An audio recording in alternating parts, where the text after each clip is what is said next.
Mona, Yeah. what's up? How you doing, babe? Ain't see you in a minute. Who are you? I am Mona BODE. I am born and raised in Harlem. Excuse me, born in the Boogie Down. I moved to Harlem in the early 90s, and I am a poet, a producer, photographer. I am an all-around Renaissance woman. What's the boogie down, Mona? The Bronx, the South Bronx. What year you was born? I was born in 1966. So you 59? Yes, I am. What nationality are you? Afro-Cuban, black and Cuban, and my dad was American Indian and Irish, so I got a mix of stuff going on. What was it like growing up in the Bronx in the 70s? Well, the 70s I was young. I was born in 66, so you figure 70, I was from 4 till whatever. You know what, it's funny. I grew up in the hood, right? I grew up in the ghetto. Where? I grew up on Longwood Avenue and Fox Street. In the Bronx? In the Bronx. Is that the South Bronx? The South Bronx. And growing up in the South Bronx, for me, as a young girl, I didn't know I was poor. My mother never, because my mother was a school teacher. My dad was he worked for Park Sausages. He was a truck driver. Two-parent household? No, one parent. My mother and my father split when I was young, when I was about 5 or 6. But, that's another story. Anyway, but my mother lived on one floor. My great-grandmother lived on, and my grandfather lived on another floor, and my aunt and my uncle lived. So the whole building, a lot of my family lived we were all in the same area, pretty much in the same building. And so growing up, I didn't feel poor. You went to elementary school in the Bronx? Yes, I did, yeah. I went to PS 60. I don't even think that school is there anymore. PS 60. So you grew up with just your mother? My mother, my grandmother, my great-grandmother, and my grandfather, my cousin, everybody was always, my family was, when I was young, family was everything when I was growing up. What about your relationship? What about your pops? My dad, I love my father. I don't like nobody talk about my daddy. I love my dad. Why you love him, Mona? Because why are you asking me all these questions? Why do I love my dad? Because of the way my mother treated him. How did she treat him? She was angry. She was a woman scorned. My dad, he wasn't a cheater. He worked hard, but he drank a lot. So she would have to go get him out the bars, and just whatever they did in the 60s and the early 70s is what happened. I don't know the whole story. I just know what I heard, But I know that my dad loved my mother, and I remember having a conversation with him. And I remember I was telling him, Daddy, you need to go find you another girlfriend. Mine ain't waiting for you. Mine ain't even thinking about you. He said, no, one day she'll. I'm like, Daddy, let it go. I was like, let it go, Dad. But you was a daddy's girl? Yes. Yeah. He loved you? Absolutely. I'm the baby. I was the baby. Loved me to death. I am Kenny's daughter. How many brothers and sisters you got? It's just me. I'm an only child. Mona, what do you think about that fatherly love to the daughter? What did that instill in you? That's a good question. I believe that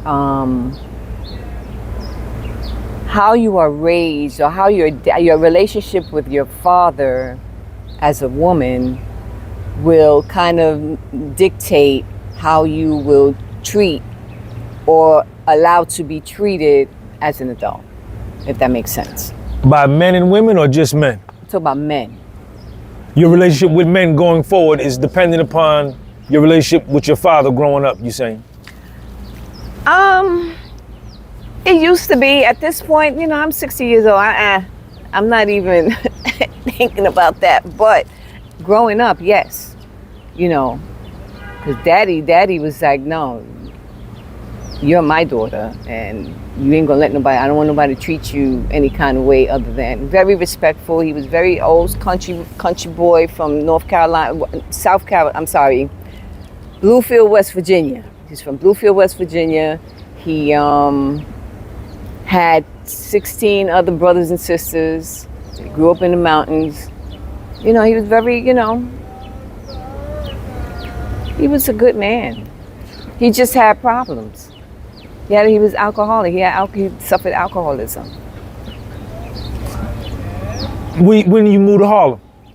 I moved to Harlem in 1990. How old are you? I was 25, 24, something like that. So you in the Bronx from 1966 to 1990? Right. You finished high school in the Bronx? Yes, I did. I'm sorry, with my stuff Right on. there. Yeah, I finished high school. What kind of student were you? I was a straight A student. My mother was a school teacher. She wasn't playing that shit. She wasn't playing that at all. You are going to go to school, you know, and, you know, it's just, there's a whole nother dynamic behind all that. But yeah, that's the gist of it. I got my GED though. I didn't graduate from high school. I got my GED later. Why'd you come to Harlem?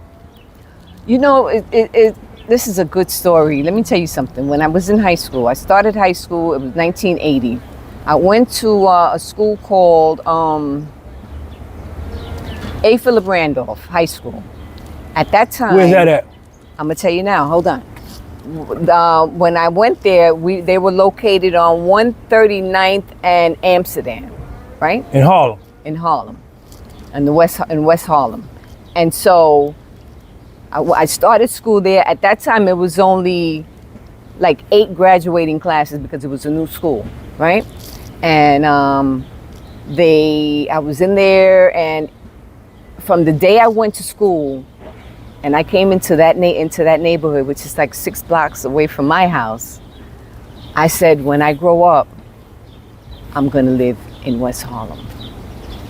And the apartment I live in right now that I've been in for 35 years is 6 blocks or so away from the school I went to. Why did you fall in love with Harlem like that? I don't know what it is about Harlem. And believe me, I'm a BX girl. I love the Bronx. I learned how to survive in the Bronx.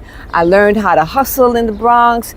I went through my hardships in the Bronx, and I got my shit together in Harlem though. You understand? I always knew I was gonna live in Harlem. I don't know what it is about Harlem. I love the BX, but I love Harlem. So you was in the Bronx in the 80s. Yeah. New York in the 80s. Yes. Talk about New York in the 80s. Yeah. With the crack epidemic, the whole joint. Absolutely. Talk about it? Yeah. Huh. We want to know. Is it like New York now? Absolutely not. It was worse. But let me It seemed like it was more exciting to me back then, man. It was hard back in the day, man. People was getting knocked left and right back in the day. A few of my girls, I've seen people get shot. A girlfriend of mine got shot right in the head in the building, in an abandoned building. Back in the 80s, most of the buildings in the neighborhood were abandoned. So you be walking, my best girlfriend, she was, I think it was like 82. She was kidnapped, she was raped, and she was killed. And they found her body in one of them big green garbage cans in Crotona Park in the Bronx. So it was rough. So it was, you had to just watch, you got to still watch where you go and here now, but it ain't like it was back in the day. It was worse. Did you get caught up in that life in the Bronx, Mona? Sure did. Could you add some color to that? I could, a little bit.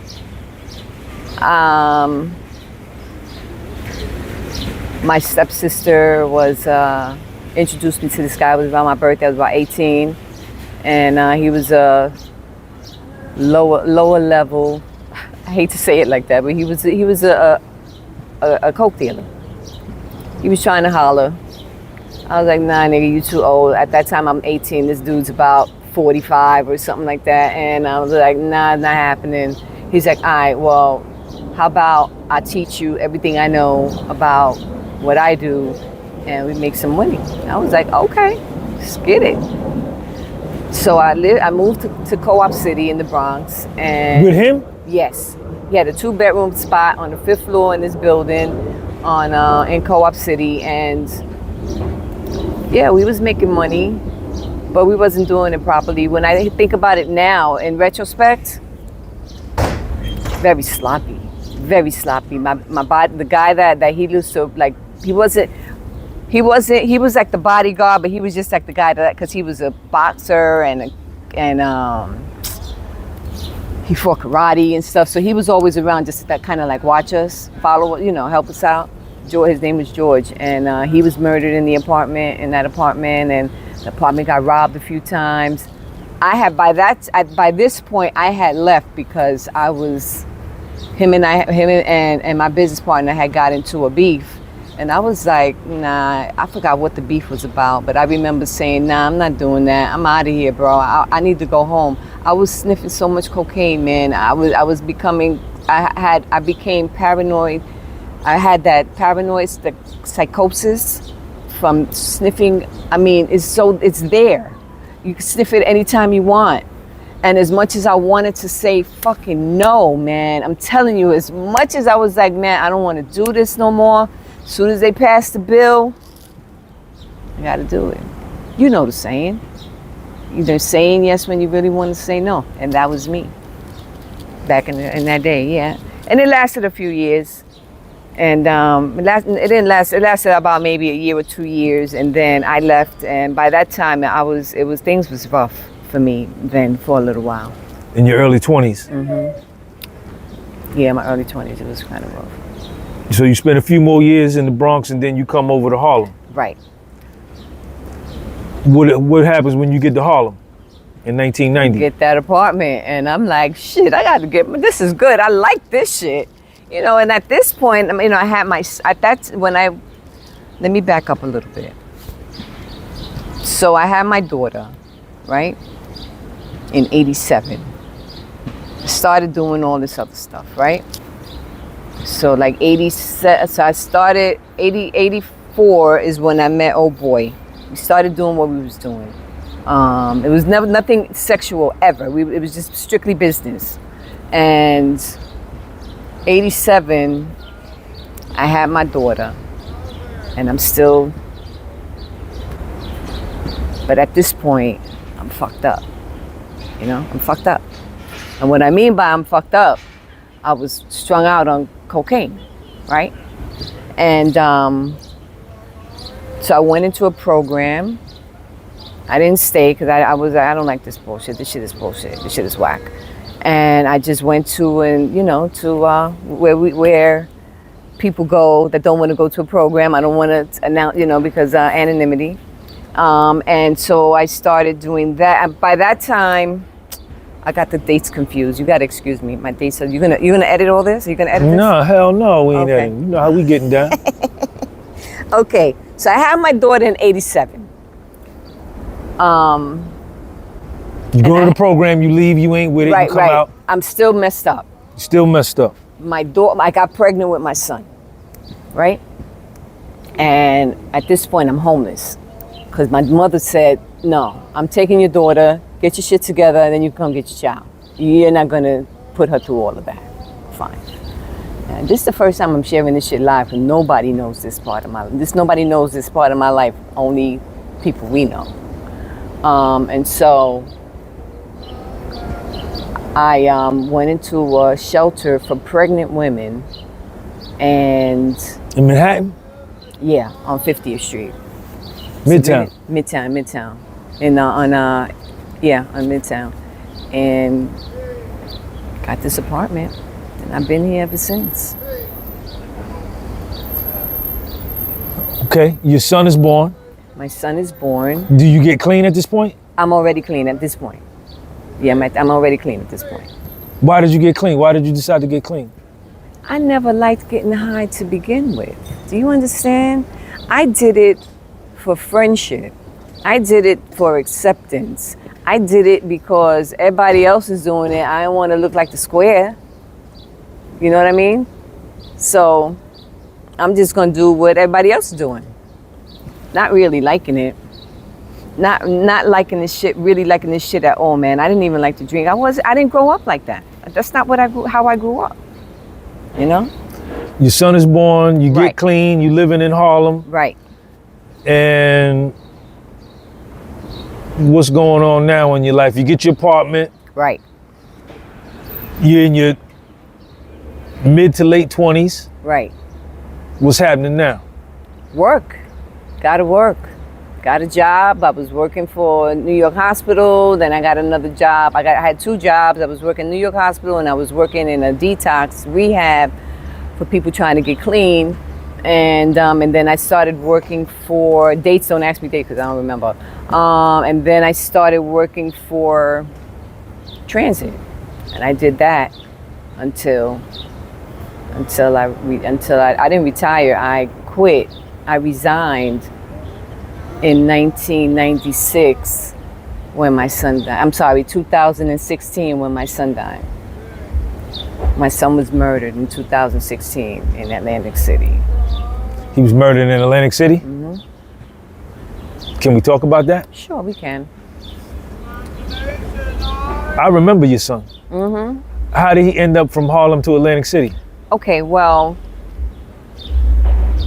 when in 2000, this is a whole story. Let's go. In 2000, I was diagnosed with MS, with multiple sclerosis, right? I had symptoms since 92, but I was diagnosed on paper with MS.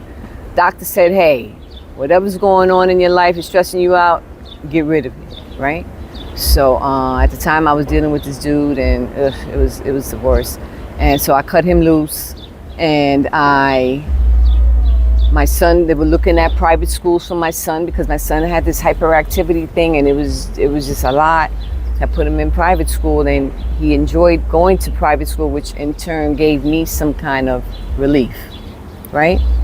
And so, but the downfall to that was he became so independent, being alone in this place he was in, the school he was in. He had so much freedom that when he finished school, he was like, I'm doing what I want to do, ma. And I'm like, you know. So he started dealing, you know, he became a product of the street. I did the best I could as a parent, you know. So I don't beat myself up about that. You know, I did my due diligence as a parent to that boy, to that young man. And he ended up getting knocked. He ended up doing like 6 years in prison from the time he was like 18 or something like that. And he came out in 2016. He was home for 4 months, right? And he was home for he got home in 2000 what year was that? I don't even remember. He came home in 2000. It was like a 9/11 thing, like 4 months before 9/11 in 2016. Came home. I got him a job. My stepdaughter, her husband got him a job. He's working in the Bronx. He's working at the warehouses in the back of Harlem Hospital, in the back of my words are all messed up. In the back of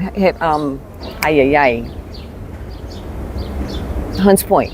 Yep. Hunts Point Market, right? Yep. In the back of Hunts Point Market. He's got a job. He's doing his thing. He said one day, you know what, Ma, I don't want to do this no more. I'm going back to AC. I'm like, what the fuck are you doing? Why are you going back to AC? Just stay here.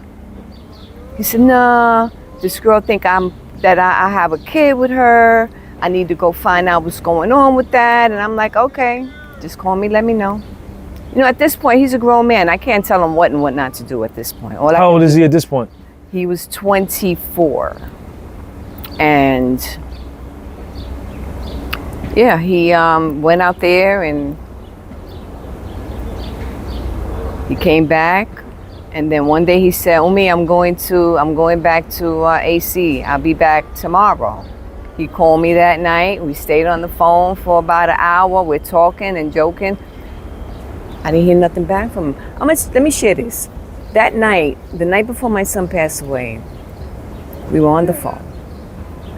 And he said to me, Umi, well, I'm Muslim, and he was Muslim too.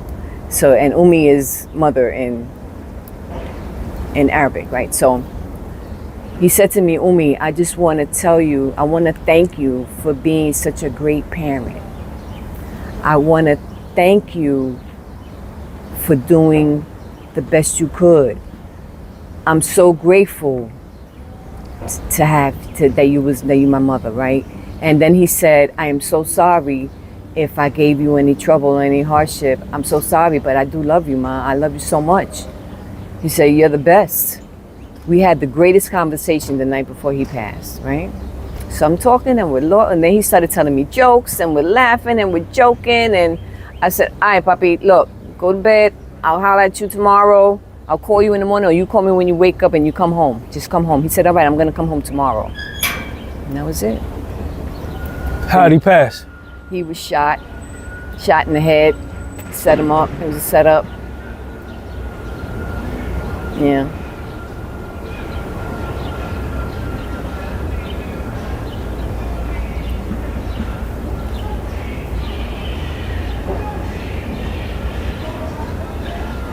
You know, my son, I am grateful for that last conversation. Because I was a mess. But that conversation gave me some kind of comfort, if that makes sense. And then, you know, my son he was a product of the street. He became that what people talk about, I forgot the saying. It was a saying that they used to say, where we go, or where we used to go.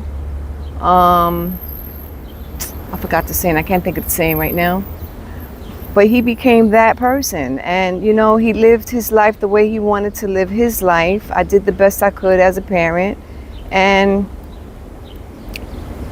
what I say is how God said, that's it, you did enough. To you? No. To him? To him. You've done enough. You've lived your life as far as you're gonna go. You know. I mean, that's just how I think. And that helps me get through some of the days when I first lost my son, when I try to do that. And to yourself? Yeah.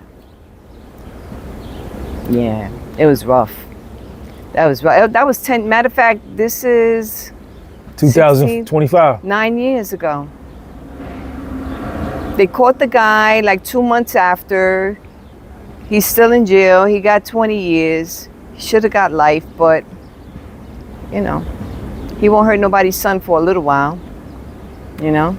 So you started causing harm to yourself? Yeah. Yeah, the first 6 months or so, I was trying to kill myself any way I could off myself. I was trying to, I started smoking like 3 packs of cigarettes a day because I'm like, okay, if I smoke, maybe I'll just get cancer, and I'll just I'm not thinking straight. I'm looking for trouble in the street, and you're grieving. Oh man, I was a mess. Are you kidding me? I was like, I just want somebody to just take this pain away from me.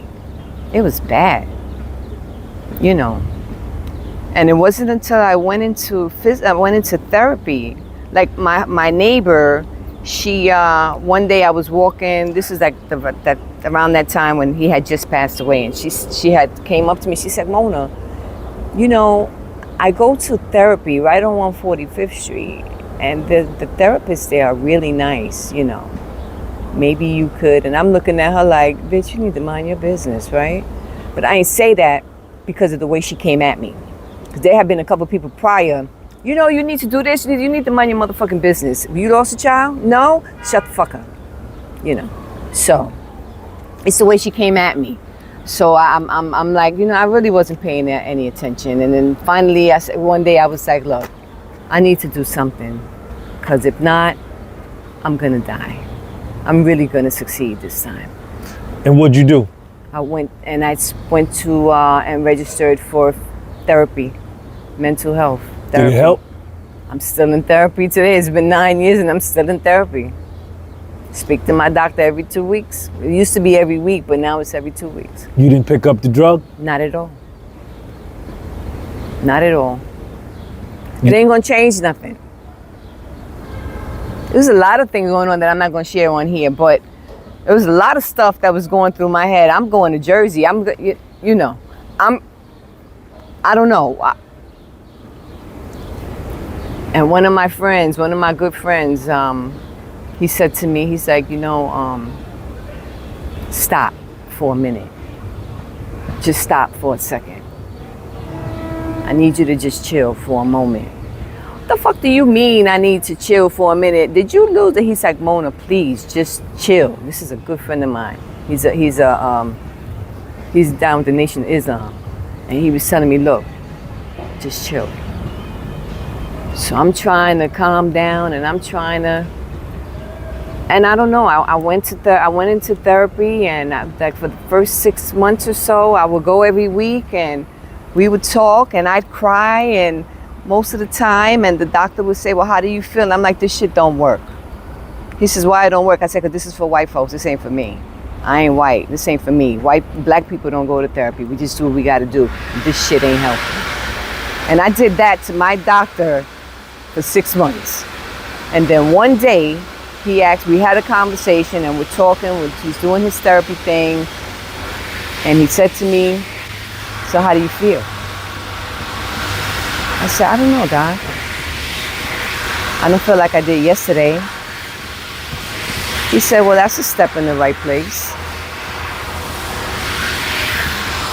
I've been in therapy for 9 years. Grateful that I gave myself a chance before I tried to really commit an act that I can't come back from. So you move on from that. Right. And you move on with your life. This is 2016? That was 2016 to date. All that happened in that time. And you are a poet. Mm-hmm. Talk about your poetry. How long, when did you know, we know you're a poet. When did you know that you had a gift for that? Did an old elementary school teacher or high school teacher or somebody say, Mona, add some color to that whole poetry thing? I don't know how that shit happened. I honestly don't know how that shit happened, man. A friend of mine at the time, we were friends at the time, and she was a poet. I used to dibble and dabble a little bit, but it was never really my thing. And then I don't know, I can't even say when. I just know that one day I started writing, and we started writing, and then I started a poetry event called Microphone Fiends, and I said, at the show that day, I said, I have this erotic poem, and everybody's like, yeah, do the poem. And I was like, yo, I don't know if I could do this. And so erotic poem. Right, an erotic poem. So I started doing the erotic poem, right? One of the young boys came and sat at my foot and grabbed my leg. And he's like, I love you, Mona, right? So, and I'm trying to read this poem, right? But now my face is red, my ears are red, I'm hot, and I'm so nervous, and I'm so embarrassed, right? Because, women ain't supposed to speak like that. We're not supposed, this is where I come from. And when I finished the poem, everybody was clapping, and I was like, I kind of like this. And I'm a beast at this point. You're a beast? Oh, I'm a beast at this point. What you mean, Mona? Oh man, you got to hear some of my stuff. I just put out some new. I just wrote some new stuff. I have an all erotic CD called. I could find it. You want me to find it so you could pass it on to your people, and maybe you could listen to it. You still write? Yeah, I just wrote some new stuff. I was thinking about writing another book, because I have two erotic books and one book that's erotic. It was my first book was regular poetry and then erotic poetry. The last two, my second book, the G-Spot Chronicles, whew, dope. What's the name of it, Mona? The G-Spot Chronicles. It's a book. Yeah. And is there a link where they can find it? You can find it on Amazon. What if they contacted you on your DM? Could They you could get? contact me and they can get the ebook Okay. through me, which is better because everybody's doing ebooks now. Y'all, all those links for all Mona's social media and books is I gonna might be have to underneath send this them to video. you. I might have to send them to you because I am not going to try to do that shit right now. No. We Yeah, send I'll do to- it. I'll make sure you get it to, by the end of today. You'll have all All that those stuff. links are gonna be in the description and in the comment section. Yeah. Yeah. So- I just finished because I also do music. I'm a house music artist. How that happened, I'm doing the poetry, right? So one of my friends, may Allah be pleased with him, he passed away, Anthony, and he came up to me, he was like, yo, Mona, I need you to write a poem about house music. I'm like, what? I was like, all right, give me a minute. Let me try to figure this out, right? Because, you know, I'm a house head. I'm born in, I come from disco to house music. Hip hop, disco to house music. That's what it was for me. That's how I went, and I've been stuck on hip hop, on house music.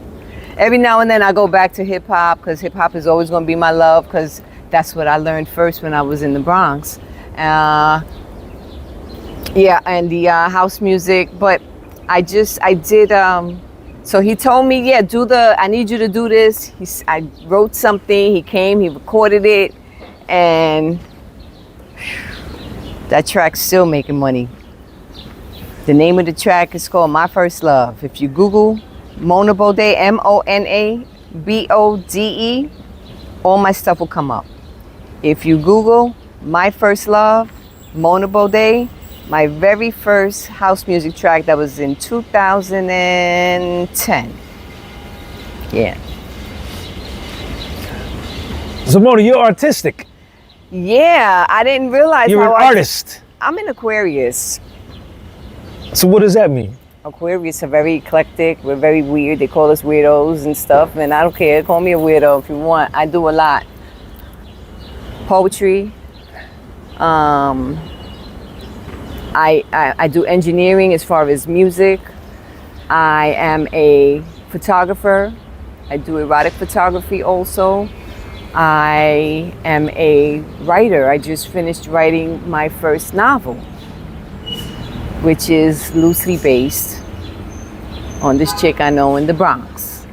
I knew in the Bronx. And it's called The Good Old Days. And I just finished that book, and I'm working on my second book right now.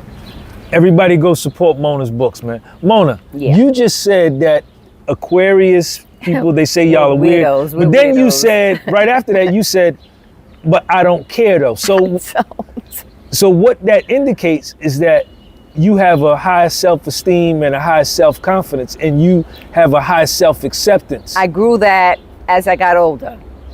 Because when I was young, very self-conscious, very, you know, I didn't have, my self-esteem was not where it is now. Today, I'll wear 2 different shoes if I feel like it, and 1 sock if I feel like it. That's just how I am at this point. I don't care. If that makes sense. How important is self-esteem and self-confidence and self-love and self-acceptance? Are you kidding me? How important? It's very important. Because if you end up doing what other people want you to do and trying to follow Joe Schmo, you're not gonna, you know, it's not a good look. Why do you think your self-esteem and self-love and wasn't where it was in your younger years? Because I was very young, I was inexperienced, and you learn as you grow. You learn as you get older. The mistakes we made when we were younger are not the same mistakes I'm gonna make today. The way I used to be when I went the shy person, the shy Mona, and the low self-esteem Mona, that's not who I am today, not anymore. And as I got older, I started growing up. That's awesome. That's awesome. Yeah. You have a podcast. Yes, it's called Uptown with Mona Where can we find that podcast? on YouTube. That link is underneath here, y'all. Where else? All you got to do is put everything that I do is on my YouTube channel, Mona Bode 125, which is my birthday. January 25th. January 25th is my birthday, and 125 because I live near Harlem. Because I live in Harlem. I live like 5-6 blocks from 125th Street. Mona, mistakes and failures. Yes. Add some color to that. Mistakes and failures. Well, mistakes. I could say the main mistake would be not listening to my mother. You know, when I was younger. You know, because I had a whole plan when I was in high school. You know, the plan. I'm gonna give you my 5-year plan. I was gonna finish high school. I was gonna join the Air Force. I was gonna go to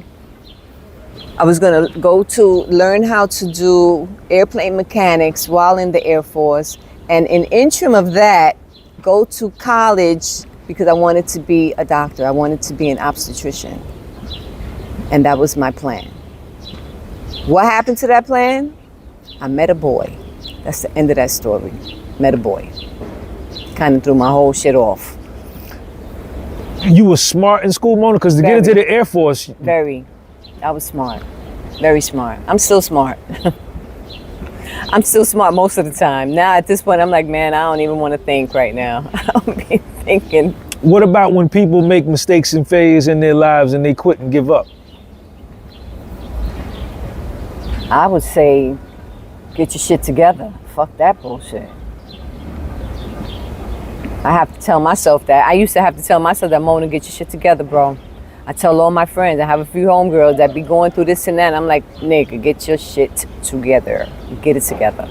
Ain't nothing gonna change unless you change. Mona, what do you think about the relationship with woman and man from a woman's perspective? Is it possible for there to be a successful relationship between woman and man? What's woman's role with a man? If you could add some color to that. That depends on which era you're talking about. There you go. That depends on which era you're talking about. This era, women are too masculine. They're too.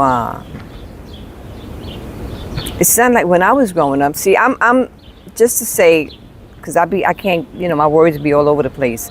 I grew up in an era where the women stayed home, took care of the house, father worked, the woman respected the man, they respected each other.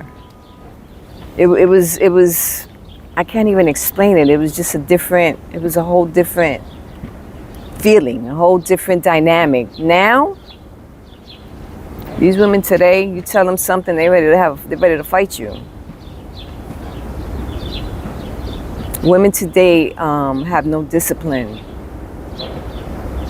Sorry, ladies. They have no discipline.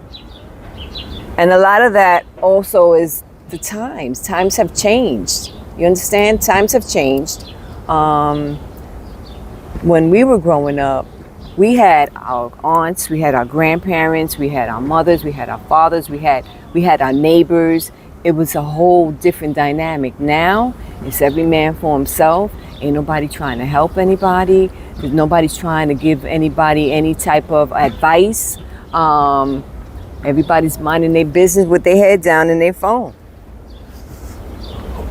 That was from the woman's perspective, Mona. Now I need you to cross over the street and add some color to the man's perspective. I'm not a man. How can I? Okay. Let me rephrase that. Let me say this. From the man's perspective. The men from the era you grew up with to the men. Oh yeah, the men in my era, they were hard workers. They were. I mean, I'm sure. I mean, I was young, so I can only go by what I saw. You know, there was always a man in the house. There was always, you know, whether they was doing whatever they was doing outside in the street. My aunt and my uncle have been married for 70 years. My uncle just passed away a few months ago, right? They were married for 70 years. I come from that. He worked for transit. My aunt she was a secretary for She was an accountant. You know, kids, my cousin, my two cousins. I mean, that's what I saw growing up. You don't see that today. What about the man in 2025? What do you see? How has he diminished or has he increased from? He's become, what's the right word I want to use? 'Cause I don't want to say the wrong thing. The men today are, I'm trying to find the right word. The men today, they need guidance. They don't have any guidance. Because again, it's a different era. The people that would be the men that were able to take the young man and say, "Come on, let's go to the park and play ball. Come on, let's go to the store. Come take a ride with me." Right, come take a ride with me. Let's talk. The men today, they don't do that. I don't see it. I don't know. I'm only talking about what I see. Right. You know. So it's a lot more one parent homes. Women are a lot of single women, and you know, they're doing what they got to do, whatever that may be. They're doing what they got to do. I don't knock anybody. No judgment here. But I wish I could go back to that era, to the 70s or the 80s. Why? Not even the 80s. Because it was a different time. It was a lot more love. You know, you got love from everybody. Like where I grew up on Fox Street, we all went to, all the kids, all of us went to school in the same neighborhood. We all lived in the same neighborhood. In the summertime, we all played in the park and played skelsies and all kinds of stuff. We had the nosy neighbor who sat in the window and watched everybody's kids, Miss Rosalie. Watch everybody's kids. If you want to know anything, ask Miss Rosalie. Miss Rosalie knows what's going on. And she was gonna tell your mother when your mother got home. Exactly. She was gonna tell and she would see you doing something. Mona, what you doing? You better get your behind upstairs before your mother come. Before I tell your mother, or whatever. You know what I mean? Yeah. Mona, this was a dope interview. Yeah. Very dope. You're very beautiful. Thank you. I'm old. I'm getting old. But I appreciate it. Let me accept the compliment. I'm sorry. Yes. Thank you very much. I appreciate it. And we're gonna follow up. Let's put this up and see what it do, and maybe we do follow up. Yeah, sure. Why not? All right, Mona. I'll see you later. Later. Bye-bye.